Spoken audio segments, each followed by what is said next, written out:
أعوذ بالله من الشيطان الرجيم بسم الله الرحمن الرحيم وقال الذين كفروا ربنا أرنا الذين أذلنا من الجن والإنس نجعلهما تحت أقدامنا ليكون من الأسفلين صدق الله العظيم أما بعد فأعوذ بالله من الشيطان الرجيم بسم الله الرحمن الرحيم آیت نمبر 28 تک ہم نے پڑھا تھا سورۃ فصلت حامیم سجدہ، جس میں اللہ تعالیٰ نے کائنات کو بنانے کے بارے میں خاص آرڈر بتایا کہ میں نے زمین کو پہلے 2 دن میں اس کو پریپیئر کیا، پھر اس کے بعد 2 دن اور لگے، اور پھر اس کے بعد 2 دن میں نے آسمانوں میں سارے آرڈرز اپنے پھیلائے.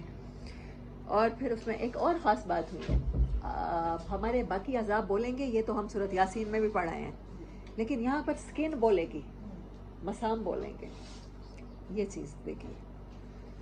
اور ایک اور چیز دیکھی، قرآن کے بارے میں رویہ ایک دیکھا.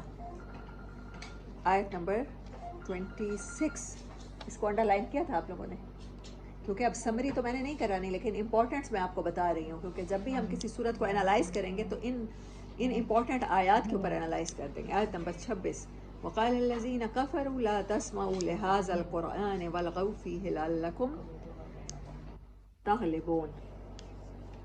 جو رویہ ہے قرآن کے ساتھ، کافرانہ رویہ، وہ کیسا ہے کہ قرآن کو توجہ سے مت سنیے، قرآن کے علاوہ دین سیکھیں. جو ہمارے اندر بھی موجود ہے اس طرح کے رویے ہمارے اندر، تو اس چیز کو دیکھنا ہوتا ہے. 26 نمبر آیت اس کی امپورٹنٹ ہے، میں لکھ لیتی ہوں اپنے پاس نوٹس میں.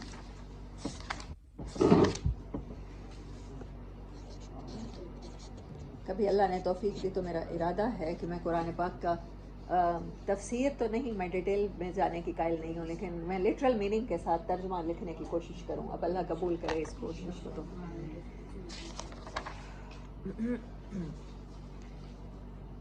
وقال الذین، اور وہ لوگ جنہوں نے کفر کیا، وہ کیا کہیں گے؟ ربنا، وہ بھی دعائیں کریں گے اس دن کھڑے ہو کے اپنے رب کے سامنے. ارنا، ہمیں دکھا، الذین، ان لوگوں کو، اضلنا، جنہوں نے ہمیں گمراہ کیا، جو ہمیں وجہ بن گئے ہماری اس گمراہی کی، من الجن والانس، انسان بھی ہمیں بتا. وہاں بھی انسان، یہاں بھی انسان کو کیا ہوتا ہے، کسی کے پاس جائیں نا، کسی بزرگ کے پاس جائیں، کوئی بتائے آپ کے گھر کے حالات اس لیے خراب ہیں کہ آپ پہ جادو ہو گیا، تو ہمیں جاننا ہوتا ہے کون ہے، ہمیں بتایا جائے کون سا رشتہ دار ہے، کون سا اپنا ہے، کون سا پرایا ہے، کون سا دوست ہے، ہمیں پتہ کر لگنا چاہیے. وہاں بھی انسان یہی کہے گا، مجھے بتائیں اللہ پاک کون وجہ بنا ہے میرے جہنم میں آنے کی. استغفر اللہ، اللہم لا تجعلنا منہم. اچھا، انسانوں کو ہی نہیں جانتا ہوگا، اس کا مطلب ہے دنیا میں جو انسان اس کی گمراہی کی وجہ بن گئے، وہ کہہ رہا ہے ربنا ارنا، ہمیں دکھا. انہیں ابھی بھی پتہ نہیں چل رہا، جہنم میں کھڑے ہو کے بھی انسان کو پتہ نہیں چلے گا کہ میرے ساتھ ہوئی کیا ہے، میرے ساتھ کرنے والا کون تھا. میرے والدین میں سے وہ تھا، میری اولاد میں سے وہ تھا جس کی وجہ سے رشوت لیتے لیتے میں یہاں اس مقام تک پہنچ گیا ہوں، اس کی خواہشات کو پورے کرتے کرتے. میرے دوستوں میں تھا، رسم و رواج میں سے تھا، معاشرے کا کوئی ٹرینڈ تھا، ہمیں دکھا. کیونکہ جنات کو دیکھنے کی بات سمجھ میں آتی ہے، انسان جن نہیں دیکھ سکتا، ان سین نہیں دیکھ سکتا، لیکن وہ کہہ رہے ہیں کہ ہمیں انسان بھی دکھا. نجعلہما، ہم ان دونوں کو، جو بھی ہمیں ہماری گمراہی کی وجہ بنا ہے، تحت اقدامنا، ہم اپنے قدم کے نیچے دیں گے، انہیں پاؤں کے نیچے رونڈیں گے. لیکونا من الاسفلین، ہم تاکہ ہم ان کو نیچے کر دیں، اپنے سے نیچے کر دیں، اسفلین میں کر دیں. جہنم کا عذاب تو انہیں ملے گا سو ملے گا، ہماری طرف سے بے عزتی، اور ہم ان کو جتائیں تو صحیح نا کہ تم نے ہمارے ساتھ کیا کیا، اب کیا فائدہ جتانے کا، اب پچھتائے کیا ہو جب چڑیاں چگ گئی کھیت. ان الذین، یہ بہت عظیم الشان آیت آ رہی ہے، بہت بڑی تسلی ہے، بڑی امید ہے. بے شک جو لوگ قالوا ربنا اللہ، کہتے ہیں کہ اللہ ہمارا رب ہے، آگے بات کمپلیٹ نہیں ہوتی. ثم استقاموا، پھر زندگی بھر اس بات پر قائم رہتے ہیں کہ اللہ سب سے پہلے، معاشرہ نہیں، کلچر نہیں، رسم و رواج نہیں، پیرنٹس نہیں، اولاد نہیں، خامد نہیں، بیوی نہیں، اللہ سب سے پہلے. صرف لا الہ الا اللہ محمد الرسول اللہ کی تسبیح نہیں پڑھ لیتے، اس کا وظیفہ نہیں کر لیتے، پیدائشی مسلمان ہونے کے بعد یہ نہیں سمجھ لیتے کہ بس ہم مسلمان گھر میں پیدا ہو گئے، میں اس لیے مسلمان نہیں ہونا مجھے چاہیے کہ میرے پیرنٹس مسلمان ہیں، میں اس لیے مسلمان نہ رہوں کہ میں معاشرے کا پریشر نہیں برداشت کر سکتی، مجھے لگ کوئی اور مذہب صحیح رہا ہے، لیکن میں کہتی ہوں کہ اگر میں اسلام کو چھوڑتی ہوں، پہلی تو بات ہے مجھے کافر قرار دے دیا جائے گا، مجھے مار دیا جائے گا، مجھے جان کا خوف ہے۔ دوسری بات ہے کہ میں اسلام کو چھوڑتی ہوں، میرے پیرنٹس مجھے چھوڑ دیں گے، اس لیے مسلمان نہیں رہنا ہم نے جانچنا ہے، کھلی آنکھوں کے ساتھ تجزیہ کرنا ہے، کمپیریزن کرنا ہے، پوری دنیا میں سسٹم آف لائف دیکھ لیجیے، اگر اسلام سے بہتر آپ کو ملتا ہے پھر وہاں چلے جائیں۔ لیکن ہم افسوس کے ساتھ کہنا پڑ رہا ہے ہم صرف وہی مسلمان ہیں کیونکہ ہمارے پیرنٹس مسلمان ہیں، کیونکہ ہم لوگ اتنے بزدل ہیں کہ ہم بغاوتیں نہیں کر سکتے، اس لیے ہم مسلمان رہتے چلے آ رہے ہیں، ہم اپنے نام مسلمانوں والے رکھتے آ رہے ہیں، باقی ہمیں دین کی کوئی قدر نہیں ہے۔ ہمیں پتہ نہیں ہے کلمے کا مطلب کمٹمنٹ ہے کہ اب سب سے پہلے اللہ ہوگا، اور جہاں کوئی نہیں ہوگا تب بھی اللہ ہوگا، لا الہ الا اللہ۔ پہلے ہمارا کلمہ ہی شروع نہیں سے ہوتا ہے، پہلے ہمیں اپنا برتن خالی کرنا پڑتا ہے، ہمیں پتہ چلتا ہے کہ پہلے ہمارے اوپر جو رنگ چڑھے ہوئے ہیں وہ کفر کے ہیں، وہ شرک کے ہیں، وہ معاشرے کے ہیں، وہ سارے رنگ اتارنے ہوتے ہیں، رنگ کاٹ دینا ہوتا ہے۔ صبغۃ اللہ ومن احسن من اللہ صبغہ، اللہ کا رنگ، اور اللہ کے رنگ سے بہتر رنگ بھی کسی کا ہو سکتا ہے؟ تو اللہ کا رنگ چڑھانے کے لیے کلمہ ہمارا شروع ہوتا ہے لا، اللہ کے ورڈ سے نہیں شروع ہوتا، لا الہ الا اللہ۔ نہیں ہے نہ ہمارا کوئی دوست، نہیں ہے نہ ہمارا کوئی مددگار، نہیں ہے ہماری زندگی میں کوئی امپورٹنٹ، نہیں ہے ہماری زندگی میں کوئی اونچا مگر اللہ، مگر اللہ۔ یہ ہے اس کا مطلب اس آیت کا۔ بے شک جو لوگ کہتے ہیں کہ اللہ ہمارا رب ہے، اور وہ صرف کہتے نہیں ہیں، ثم استقاموا، پھر وہ قائم کر کے دکھاتے ہیں اپنی زندگی میں، لوگوں کو، اپنے ارد گرد رہنے والوں کو، خود کو بتا کے رہتے ہیں کہ جب اللہ اور کسی اور میں چوز کرنا پڑتا ہے، ایموشن، فیلنگ، محبت، کسی بھی چیز میں، تو وہ اللہ کو چنتے ہیں۔ ثم استقاموا تتنزل علیہم الملائکہ، تو پھر گارنٹی کیا ہے؟ ان کے اوپر اترتے ہیں ہمارے فرشتے، یا آسمان سے پانی نازل ہوتا ہے، یا آسمان سے وحی نازل ہوتی ہے، ہاں اللہ کے فیصلے نازل ہوتے ہیں، یا فرشتے نازل ہوتے ہیں، اور وہ اللہ کے اتنے پیارے ہو جاتے ہیں، صرف قائم رہتے ہیں، کلمہ منہ سے نہیں پڑھتے، کمٹمنٹ پر قائم رہتے ہیں۔ تتنزل علیہم الملائکۃ، ان کے اوپر فرشتے اترتے ہیں، صبح شام اترتے ہیں۔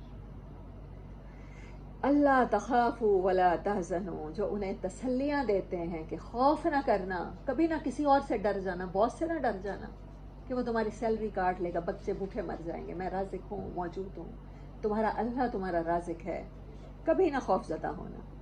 ولا تحزنوا، اور جو اس راستے میں تمہیں کھویا ہے تو سمجھو تم نے کچھ بھی نہیں کھویا، جس کو اللہ مل گیا اس کا کوئی نقصان بھی نہیں ہوا، جس کو اللہ کی رضا مل گئی۔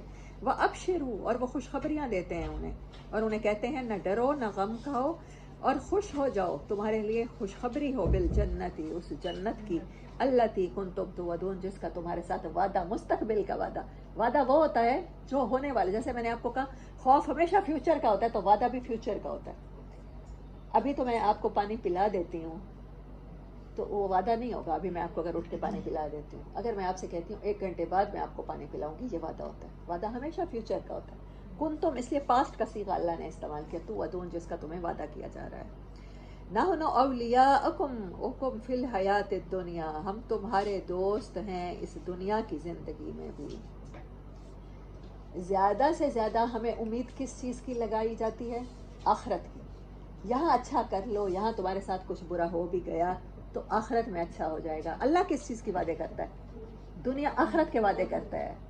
پیچھے بھی ہم نے سورت میں پچھلی بار جو امید کی آیات آئی تھی کہ دنیا بھی اچھی ہے، آخرت بھی اچھی ہے، یہاں بھی اللہ کہہ رہا ہے کہ فرشتے اللہ صبح شام ان پہ نازل کرتا ہے، جب بھی انہیں مدد کی ضرورت ہوتی ہے ان کے پاس فرشتے نازل ہوتے ہیں۔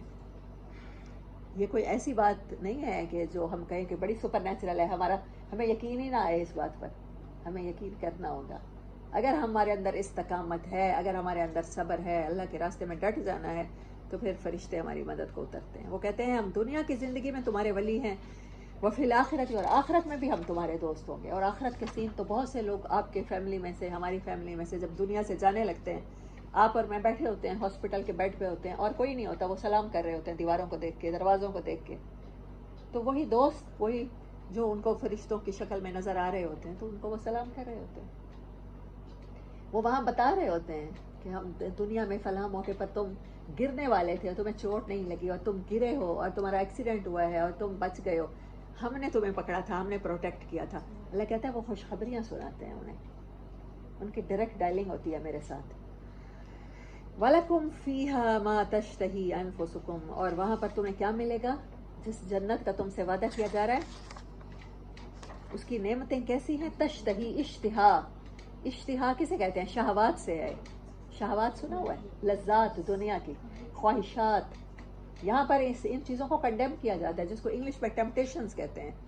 وہاں پر اللہ کہہ رہا ہے کہ فرشتے یہاں پر آ کے ایمان والوں کو خوشخبریاں دیتے ہیں، جہاں یہاں جس چیز کی تم ڈیزائر کرتے ہو وہاں تمہیں وہ ملے گی. انفسکم، تم اپنی جان کے لیے جس چیز کو چاہو گے ملے گی. وَلَكُمْ فِيهَا مَا تَدَّعُونَ، اور جس چیز کو تم پکارا کرو گے وہی تمہیں فوراً مل جائے گی، وہ تمہاری ہو جائے گی. نُزُلًا مِّن غفور الرحیم. اچھا مزے کی بات کیا، یہ پہلی میزبانی ہے اس مہربان معاف کرنے والے رب کی طرف سے. آگے تو جنت کی نعمتیں، ان کے پلانٹس، ان کے باغات، مجھے لگتا ہے ڈفرینٹ پلانٹس ہوں گے، ورنہ تو ہم بور ہو جائیں ایک جنت میں رہتے رہتے، ہے نا. سمر ہاؤس اور ہوگا، ونٹر ہاؤس اور ہوگا، اور ہل اسٹیشن پہ گھر اور ہوں گے، صحراؤں میں ہمارے اور ہوں گے. مطلب ہر پلانٹ کی زمین پہ ڈفرینٹ ویریشنز ہوں گی، اور پھر اس میں مختلف چشمے ہوں گے مختلف جو بہتے ہوئے آئیں گے. ظاہری بات ہے کہیں سے ان کا اوریجن ہوگا، کہیں تالابوں کی صورت میں، نہروں کی صورت میں بہہ رہے ہوں گے، کہیں پر میدانی علاقے ہوں گے. نُزُلًا مِّن غفور الرحیم، یہ پہلی میزبانی ہے تمہارے مہربان رب کی طرف سے کہ فرشتے آ کے خوشخبری دیں گے کہ ہم دنیا کی زندگی میں بھی تمہارے دوست ہیں. اور اللہ کہہ رہا ہے جو لوگ کہتے ہیں کہ اللہ ہمارا رب ہے اور اس بات پر قائم رہتے ہیں، ایک ہوتا ہے زبان سے پھر جانا، وہ پھر نہیں جاتے، ہمارا عمل ہے پھرا ہوا. ہم منہ سے کلمہ پڑھنے والے لوگ ہیں، پیدائشی مسلمان ہیں، اور ہمارا عمل بتاتا ہے کہ نہیں، ہماری زندگی میں اللہ کہیں نہیں ہے، اللہ کی اہمیت نہیں ہے. اللہ ہے بس مسجد تک ہے، مصلی تک ہے، بس وہاں تک اللہ ہے. نماز کا طریقہ اللہ کا بتایا ہوا ہوگا، باقی زندگی گزارنے کا طریقہ ہمیں جو اماں ابا نے بتایا وہ ہوگا، جو ہمارے رشتہ داروں نے بتایا یا معاشرے نے بتایا وہ ہوگا. ومن احسن، اور یہ بھی بہت خوبصورت آیت آ رہی ہے، ان کو انڈر لائن کر لیجیے. 2 آیات مجھے نمبر بتا دیجیے گا اس صورت کی امپورٹنس میں. آیت نمبر 20 یا 30 ہے،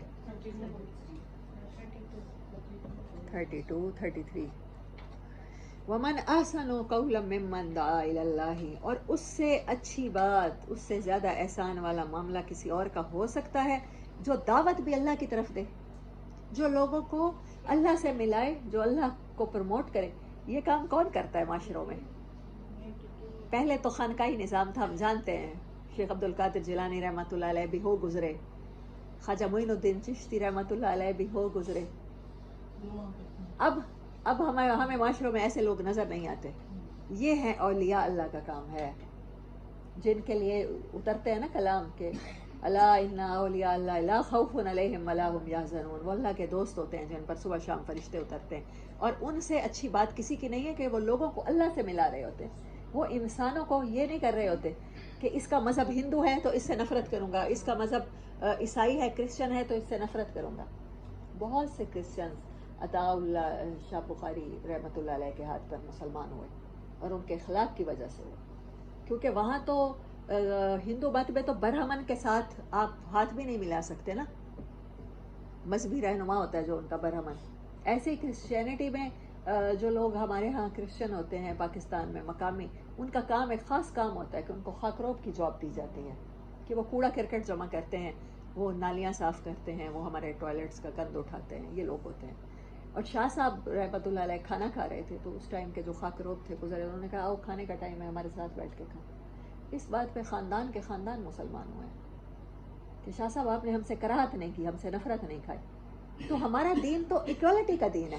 اگر آپ سب سے نفرت ہی کرتے رہیں گے تو مسلمان کس کو کریں گے اپنے اخلاق سے، کہ یہ تو ہے کرسچن، یہ تو ہے کافر، یہ ہے ہندو، اس کے ساتھ کیوں بیٹھ کے کھاؤں، اس کے ساتھ کیوں اچھے تعلقات رکھوں، یہ بیمار ہو تو میں اس کی عیادت کو کیوں جاؤں. تو پھر آپ کے اخلاق سے آپ امپریس کس کو کریں گے؟ یہ کام اولیاء اللہ نے کیا، اور بدقسمتی کے ساتھ آج کے دور میں نہیں کیا جاتا. زیادہ سے زیادہ ہم نے تبلیغی جماعت کے ذمہ لگا دیا ہے، وہ کر رہے ہیں، باقی ہم چھٹے ڈکے ہو گئے ہیں.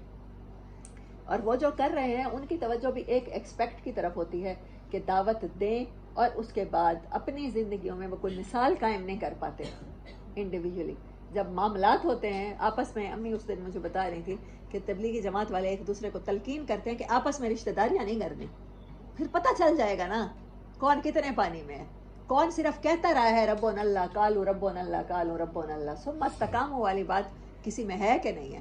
وہ تو جب آپس میں رشتے کرتے ہیں نا پھر پول کھل جاتے ہیں. بہت سے ایسے تبلیغی جماعت والوں کو میں جانتی ہوں، بڑے بڑے، میں خود